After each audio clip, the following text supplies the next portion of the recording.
Assalamualaikum warahmatullahi wabarakatuh.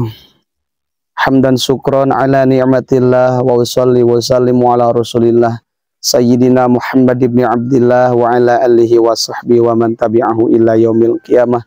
Ikhwan fillah yang dirahmati Allah subhanahu wa ta'ala, semoga kita semua diberikan kesehatan, keselamatan oleh Allah subhanahu wa ta'ala, dan semoga hajat-hajat ikhwan fillah diberkahi dan dikabulkan oleh Allah subhanahu wa ta'ala.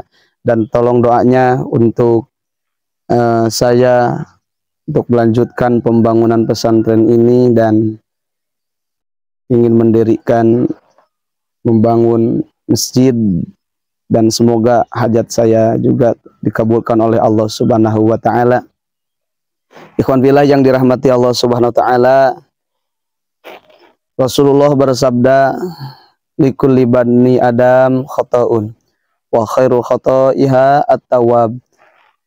Setiap bani Adam itu pasti mempunyai dosa, kesalahan, tetapi yang baik itu adalah orang yang mau bertobat dan tidak mengulanginya lagi kesalahannya. Dan tidak ada manusia yang suci, karena manusia yang suci itu hanyalah Rasulullah SAW. Dan sesungguhnya manusia yang suci itu yang ketika berdosa kemudian dia langsung bertobat kepada Allah subhanahu wa ta'ala. Maka ada tanda-tanda orang yang akan diampuni dosanya oleh Allah subhanahu wa ta'ala, dan kita bisa merasakan itu. Yang pertama, Rasulullah bersabda, ma yusibul muslimu min nasobin wala wasobin wala hammin wala hazanin wala adhan wala ghammin hatta syaukati yushakuha illa kafarallahu biha min khatayahu. Hadis ini yang diriwayatkan oleh Imam Bukhari di dalam Sahih Bukhari, yang mana tidaklah seorang muslim tertimpa satu kelelahan dalam bekerja, mencari nafkah untuk keluarga, maka ketika kita karena Allah mencari nafkah untuk keluarga kita, kemudian kita merasakan capek, merasakan lelah, ketika bekerja tidak semangat, tetapi kita memaksakannya karena kita melihat kewajiban kita terhadap keluarga, maka kelelahan itu menjadikan kifarat untuk dosa-dosa kita. Maka ikhwan fillah yang dirahmati Allah subhanahu wa ta'ala, kalian semua yang berjuang, berjihad, mencari nafkah untuk keluarga, maka itu adalah harta yang paling terbaik. Bahkan kata Rasulullah SAW, lebih baik harta 1 dirham diinfakkan, dinafkahkan untuk keluarga yang luar biasa pahalanya, daripada kita menginfakkan 1 dirham itu di peperangan. Maka keutamaan kelelahan ini, ketika kita bekerja kemudian kita lelah, maka kita harus ingat, paksakan hati kita ingat terhadap janji-janji Allah subhanahu wa ta'ala. Ketika kita menjalankan kelelahan itu, maka Allah akan menghapus dosa kita. Maka yang berjuang di jalan Allah mencari nafkah, tolabul halali jihadun fi sabilillah. Mencari harta yang halal itu adalah jihad di jalan Allah subhanahu wa ta'ala, yang mana akan menggugurkan dosa ketika kita merasakan kelelahan dalam mencari nafkah. Dan yang kedua, wala wasobin, mempunyai penyakit. Penyakit itu bisa menjadikan kifarat untuk dosa kita, penghapus dosa kita ketika kita bersabar. Bahkan ada riwayat yang begini, seorang itu tidak bisa beribadah, ibadahnya hanya sekemampuannya, tidak sehebat orang-orang yang mempunyai ilmu. Dia hanya sekedar ibadah, melaksanakan ibadah yang biasa, sholat fardu sunnahnya, tetapi dia merasakan sakit. Tetapi ketika dia sakit, Masya Allah, dia selalu sabar, tidak mengeluh tentang penyakitnya.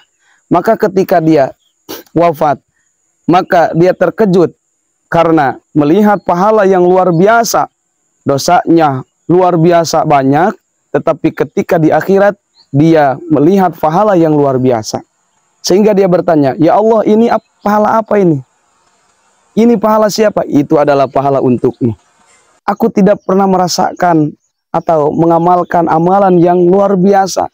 Bahkan ibadahku saja gak sempurna. Ya Allah, dari mana aku bisa mendapatkan pahala ini?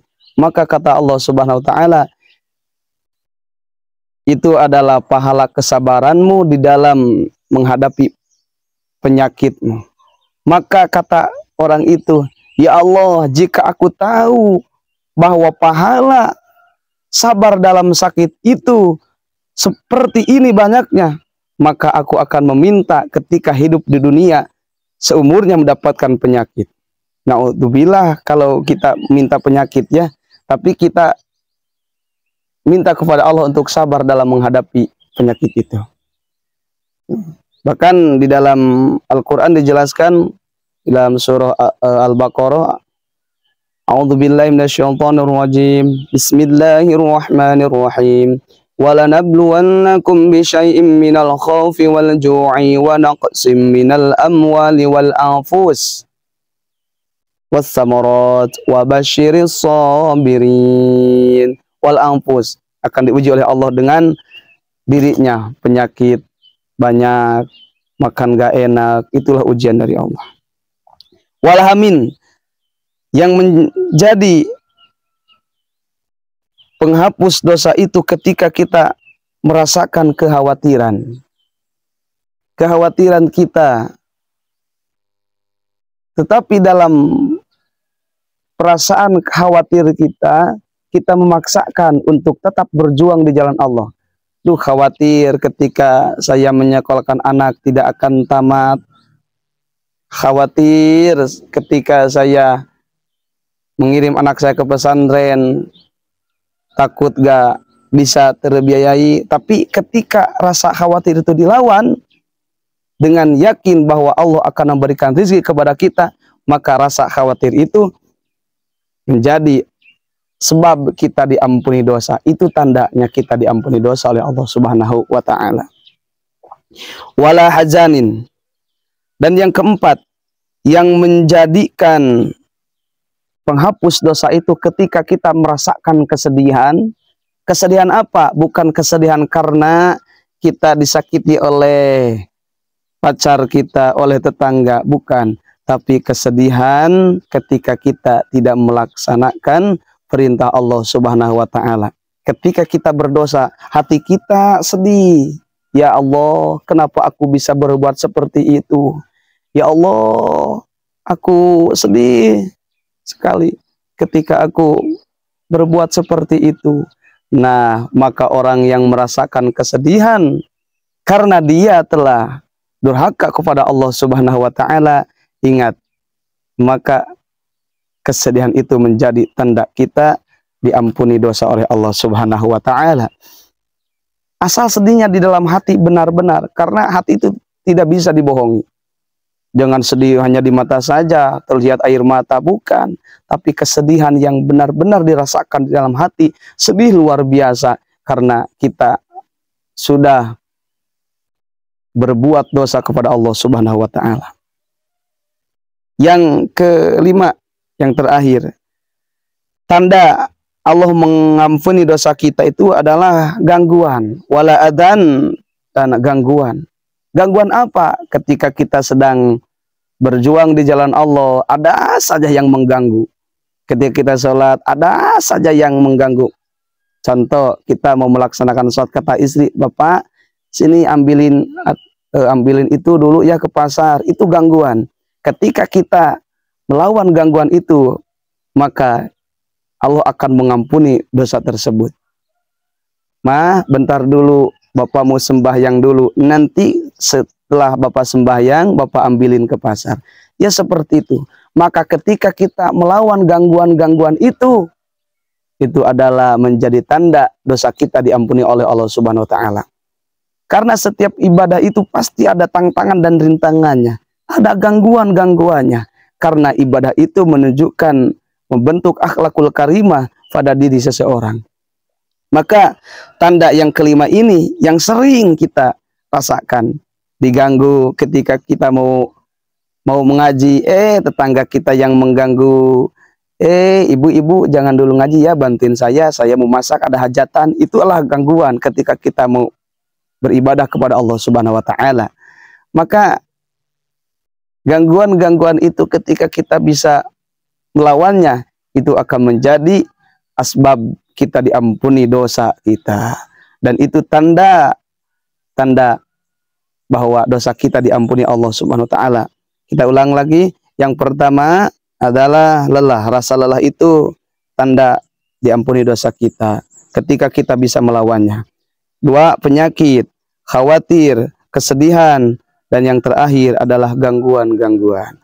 Semoga bisa bermanfaat dan semoga ikhwan fillah yang dirahmati Allah Subhanahu wa taala diberikan kesehatan, diampuni segala dosanya, dan kita semua dijadikan hamba-hamba Allah yang rajin tobat kepadanya, dan anak-anak kita, keluarga kita diberi hidayah serta taufik oleh Allah Subhanahu wa taala. Mungkin itulah sebelum saya tutup, karena Allahnya untuk menekan tombol subscribe, like, comment, and share, dan tekan tombol loncengnya. Semoga bermanfaat. Billahi hidayah wa taufiq. Wassalamualaikum warahmatullahi wabarakatuh.